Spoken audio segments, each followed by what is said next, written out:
নমস্কার বন্ধুরা, আজ আমরা জানব গৌতম বুদ্ধের জীবনে জুড়ে থাকা একটি শিক্ষামূলক গল্প। বন্ধুরা, গল্পটি বহু কাল আগের। সেই সময় মহাত্মা বুদ্ধ পুরো ভারতবর্ষ ঘুরে ঘুরে বৌদ্ধ ধর্মের প্রচার করছিলেন। যখন তিনি ধর্ম প্রচারে মর্ত হয়ে তার কিছু শিষ্যের সঙ্গে একটি গ্রামে ঘুরছিলেন, অনেক সময় ধরে ঘোরার কারণে বুদ্ধের প্রচুর জল তৃষ্ণা লেগেছিল। তার জলের তৃষ্ণা বেড়ে যাওয়ার জন্য একজন শিষ্যকে গ্রামের মধ্যে থেকে জল আনার জন্য বললেন। শিষ্য যখন গ্রামের দিকে জল আনার জন্য যায়, তখন তিনি দেখতে পাই সেখান দিয়ে একটি নদী বয়ে যাচ্ছে এবং অনেক লোক সেখানে জমা কাপড় কাচ্ছে, গরুর গা ধোয়াচ্ছে। এই জন্য নদীর জল অনেক নোংরা হয়ে গিয়েছিল। এসব দেখে শিষ্য ভাবলেন যে গুরুদেবের জন্য এই নোংরা জল নিয়ে যাওয়াটা ঠিক হবে না। তাই তিনি সেখানে জল না নিয়েই ফিরে এলেন। আর এদিকে তৃষ্ণায় গুরুদেবের গলা শুকিয়ে যাচ্ছে।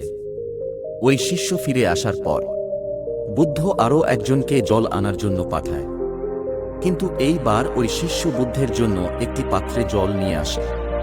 এটা দেখে মহাত্মা বুদ্ধ আশ্চর্য হয়ে গেলেন এবং শিষ্যকে বললেন, নদীর জল তো নোংরা হয়ে গিয়েছিল, তাহলে তুমি জল কোথা থেকে আনলে?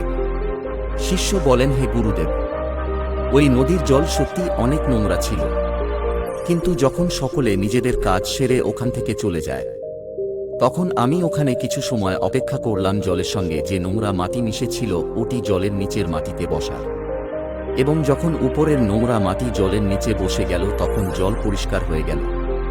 মহাত্মা বুদ্ধ শিষ্যের এই কথার উত্তর শুনে খুব খুশি হলেন এবং অন্য শিষ্যদেরকেও একটি শিক্ষা দিলেন যে আমাদের জীবনও নদীর জলের মতোই।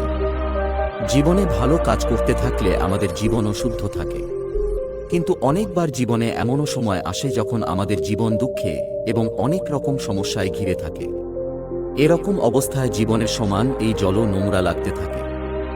বন্ধুরা, এই জন্য আমাদের দুঃখ, কষ্ট এবং খারাপ অবস্থা রেখে সাহস হারালে চলবে না।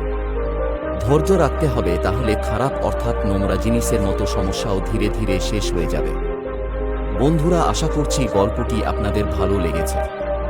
এরকম আরও শিক্ষামূলক ভিডিও দেখার জন্য চ্যানেলটিকে অবশ্যই সাবস্ক্রাইব করবেন। ধন্যবাদ।